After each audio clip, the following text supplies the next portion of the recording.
Taluk mini Vidhana Soudha ಕಚೇರಿಯ ಸಭಾಂಗಣದಲ್ಲಿ ಹಾಸನ ಲೋಕಾಯುಕ್ತ ಘಟಕದ ವತಿಯಿಂದ ಜನಸಂಪರ್ಕ ಸಭೆ ನಡೆಯಿತು. ತಾಲೂಕು ಕಂದಾಯ ಇಲಾಖೆ, ತಾಲೂಕು ಪಂಚಾಯಿತಿ ಕಾರ್ಯಾಲಯ, ಪಟ್ಟಣ ಪಂಚಾಯಿತಿ ಕಾರ್ಯಾಲಯ, ಅರಣ್ಯ ಇಲಾಖೆ, ಭೂ ದಾಖಲೆಗಳ ಸಹಾಯಕ ನಿರ್ದೇಶಕ ಇಲಾಖೆ ಸೇರಿದಂತೆ ಒಟ್ಟು 17 ದೂರುಗಳು ಸಲ್ಲಿಕೆಯಾಗಿದ್ದವು. ಸ್ಥಳದಲ್ಲೇ ಜಮೀನು ಖಾತೆ, ಪ್ಲಾಂಟಿಂಗ್ ಕುರಿತು ಹೆಚ್ಚಿನ ಅಹವಾಲುಗಳನ್ನು ಅಧಿಕಾರಿಗಳು ಸ್ವೀಕರಿಸಿ ಪರಿಹಾರ ಕಂಡುಕೊಳ್ಳಲಾಯಿತು. ಹಾಸನದ ಲೋಕಾಯುಕ್ತ ಪೊಲೀಸ್ ನಿರೀಕ್ಷಕರಾದ ಕೆ. ಶಿಲ್ಪಾ ಸುದ್ದಿಗಾರರೊಂದಿಗೆ ಮಾತನಾಡಿ, ಸಭೆಯಲ್ಲಿ ಒಟ್ಟು 17 ದೂರುಗಳು ಸಲ್ಲಿಕೆಯಾಗಿದ್ದು, ಈ ಪೈಕಿ 2 ದೂರುಗಳನ್ನು ತಹಸೀಲ್ದಾರ್ ಅವರಿಗೆ ಸ್ಥಳದಲ್ಲೇ ಇತ್ಯರ್ಥಪಡಿಸಲು ಸೂಚನೆ ನೀಡಲಾಗಿದೆ. ಇನ್ನು ಉಳಿದ ದೂರುಗಳಿಗೆ ಕಾಲಮಿತಿಯಲ್ಲಿ ಪರಿಶೀಲನೆ ಮಾಡಲು ಅಧಿಕಾರಿಗಳಿಗೆ ಸೂಚಿಸಲಾಗಿದೆ. ತಾಲೂಕು ಮಟ್ಟದಲ್ಲಿ ಭ್ರಷ್ಟಾಚಾರ ಕುರಿತು ಜಾಗೃತಿ ಮೂಡಿಸಲು ಈ ಸಭೆಯಲ್ಲಿ ಲೋಕಾಯುಕ್ತ ಅಧಿಕಾರಿಗಳು ಮಾಹಿತಿ ನೀಡಲು ಅವಕಾಶ ಕಲ್ಪಿಸಲು ತಹಸೀಲ್ದಾರ್ ಹಾಗೂ ಇಒ ಅವರಿಗೆ ಮನವಿ ಮಾಡಲಾಗಿದೆ. ಅಧಿಕಾರಿಗಳು ಸಾರ್ವಜನಿಕರ ಸೇವೆಗಾಗಿ ಇರುವುದು, ಅವರನ್ನು ಪದೇ ಪದೇ ಸತಾಯಿಸುವ ಕಾರ್ಯ ಮಾಡಬಾರದು. ಇತ್ತೀಚಿನ ದಿನಗಳಲ್ಲಿ ಕಂದಾಯ ಇಲಾಖೆಯ ವಿರುದ್ಧ ಅನೇಕ ದೂರುಗಳು ಬರುತ್ತಿದೆ. ಭೌತಿಕಾತೆ ಬದಲಾವಣೆಗೆ ಲಂಚ ಪಡೆಯುವ ಸ್ಥಿತಿ ಇದ್ದು, ಇದರ ವಿರುದ್ಧ ದೂರು ನೀಡಲು ಹಿಂದೇಟು ಹಾಕುತ್ತಿರುವುದು ವಿಪರ್ಯಾಸವಾಗಿದೆ ಎಂದ ಅವರು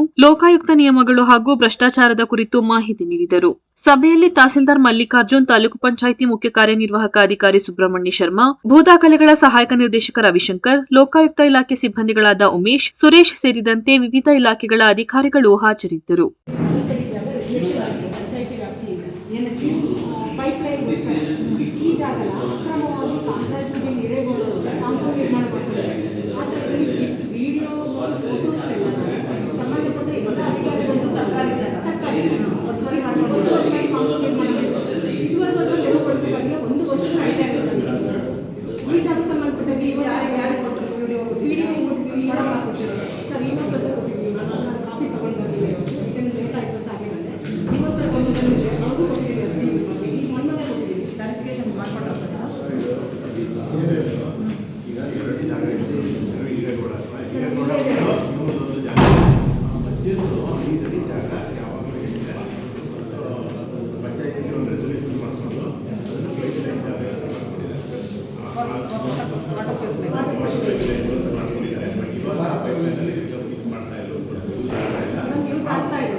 ಅದಿರೋದ್ರಿಂದ ಇವಾಗ ಪೈಪ್ಲೈನ್ ಆಗಿದೆ, ತೆರವುಗೊಳಿಸಿಲ್ಲ.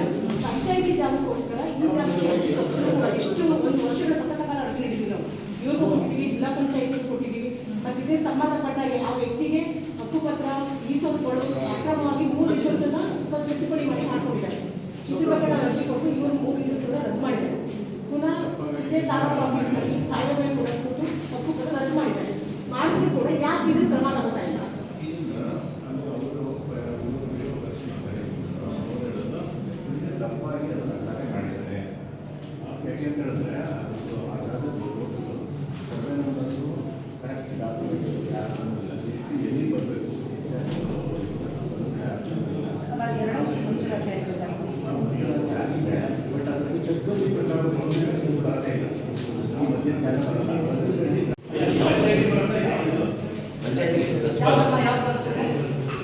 ಗ್ರ್ಯಾಂಡ್ ಆಗಿದೆ ರೋಡು, ರಸ್ತೆ ಮೆಜರ್ಮೆಂಟ್ ಮಾಡಿ ನಿಮ್ಗೆ ಕೊಡ್ಬೇಕಷ್ಟೇ.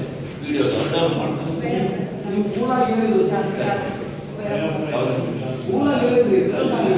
ಅದಕ್ಕೆ ಆಕ್ಷನ್ ತಗೋಬೇಕು.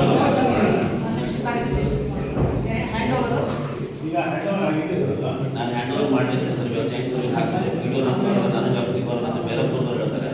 ಈಗ ನೋಟ್ಸ್ ಹೊಡಿದ್ರು ನನಗೆ ಬರೋಣ ಅಂತ ಹೇಳ್ತಾರೆ. ಅದೆಲ್ಲ ಹ್ಯಾಂಡ್ ಓವರ್ ತೊಗೊಳ್ಳೋಕ್ಕೆ ಬರಲಿಲ್ಲ ಅವರು.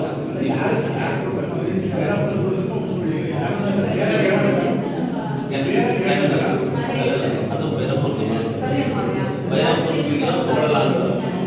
ಅದಕ್ಕೆ ನಾನು ಜಂಟಿ ಮೀಟಿಂಗ್ ಕರೆದಿದ್ದೆ. ನಾನು ಕರೆದಿದ್ದೆ 17 ತಾರೀಕು ಜನವರಿಗೆ. ಯಾರು ಬರಲಿಲ್ಲ. ಅವ್ರ ಇದೇ ವಿಚಾರ ಒಂದು ಕೋರ್ಟ್ ನಡೀತಿರ್ಬೇಕಾದ್ರೆ ವಿಚಾರಣೆಯನ್ನು ಇದು ಕಂಪ್ಲೀಷನ್ ಆಗಿದೆ, ಅದು ಮುಗಿಲಿ.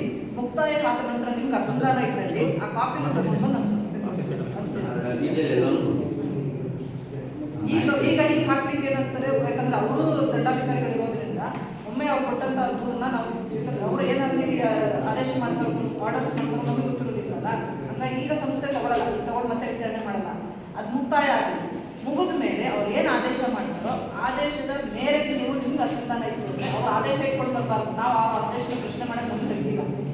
ಯಾವುದೇ ಅಧಿಕಾರಿಯಾಗಿ ದಂಡಾಧಿಕಾರಿಗಳು ಇರ್ತಾರಲ್ಲ, ಮೆಜಿಸ್ಟ್ರೇಟ್ಸ್ಗಳು ಇರ್ತಾರಲ್ಲ, ಅವ್ರು ಮಾಡಿರುವಂಥ ಆದೇಶವನ್ನು ಯಾಕೆ ನೀವು ಹೀಗೆ ಮಾಡಿದ್ರಿ ಅಂತ ಗೊತ್ತಿರಲ್ಲ. ನಿಮ್ಮ ದಾಖಲಾತಿಗಳನ್ನು ಮತ್ತೊಮ್ಮೆ ಅರ್ಜಿ ಸಲ್ಲಿಸ್ಕೊಡ್ಬೇಕು. ನನಗೆ ನಿಮ್ಮ ಆಫೀಸ್ಗೆ ತಂದು ಇದು ಮಾಡ್ಬೋದು. ನೆಕ್ಸ್ಟ್ ಅಪೀಲ್ ಹೋಗ್ಬೋದು. ಇಲ್ವೋ ಅದ್ರ ಮೇಲೆ ಅದಿದ್ದರೆ ಯಾರ ಮೇಲೆ ಮನವಿ ಇರ್ತದೋ ಅವ್ರಿಗೆ ಅಪೀಲ್ ಹೋಗ್ಲಿಕ್ಕೆ ಅವ್ರಿಗೆ ಹೋಗಿ ಅಪೀಲ್ ಹಾಕ್ಬೇಕು.